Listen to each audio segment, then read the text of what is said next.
Patrick Lecture 209, the Roscoe Lecture, Next Steps on the Path, is the lecture that I selected for June of 2025. And in week one, I invited us to look at the spiritual purpose of negativity. However, in the study guide, I opened with an exploration of the blessing. Now, each lecture opens with some short form of blessing, sometimes long, sometimes short, and ends with what I want to call a benediction, another blessing. I tend to skip over these, ignore them, flash past them. I don't pay them a lot of attention based on my history of being manipulated by love masks, by their lack of genuine care and concern, by their they weren't 100% well meant. They weren't 100% in love.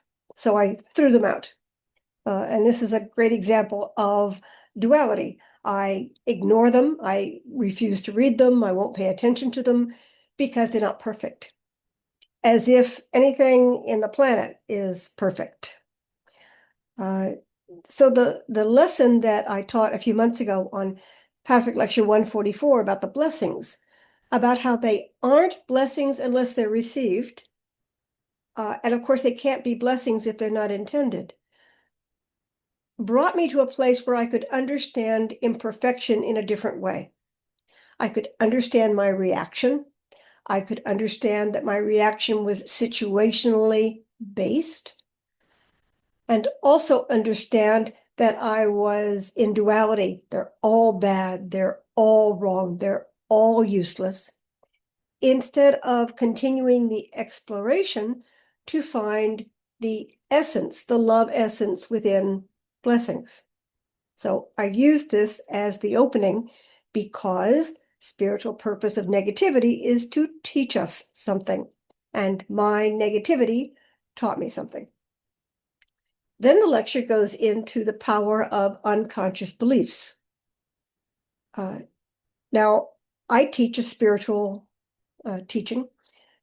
And so inevitably, I try to go back to pre-incarnation, that we are divine beings and we've come here for a reason. So speaking of a specific incarnation, we have a false belief, misconception, or distortion that we're holding. We're attached to it. We don't believe it's bad. We believe it's right, or we're not sure. Anyway, we're holding on to it.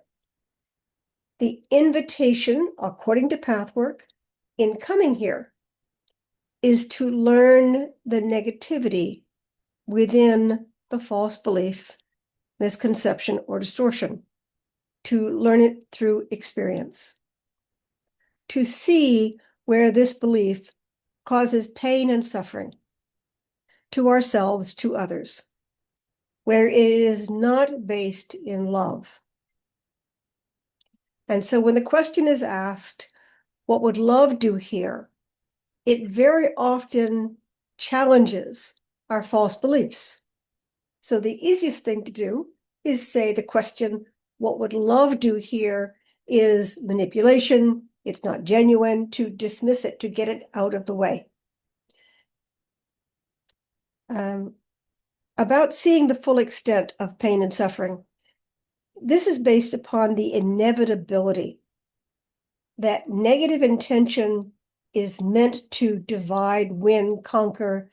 It has its own agenda, and love is not on that agenda. Why?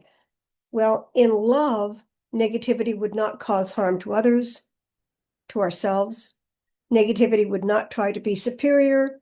It would not try to hide. It would not try to overpower. So it's important to think of these ideas, these concepts, in a larger sense than the actual word itself, to think of how it manifests in the world.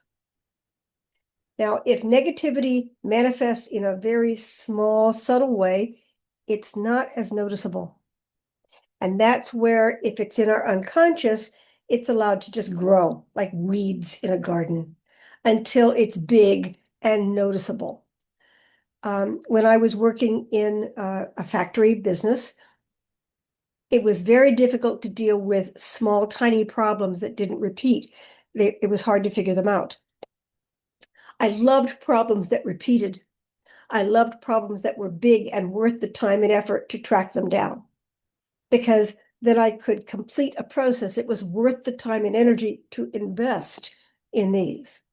And that's how I feel about negativity, is you need a big example before it feels like a worthy effort to spend a lot of time focusing on understanding, tracking this thing down to its source. And so that's how I interpret the spiritual purpose of negativity, as an invitation to see something that we aren't necessarily wanting to see. So thanks for listening. I hope you read the lecture, Patrick Lecture 209.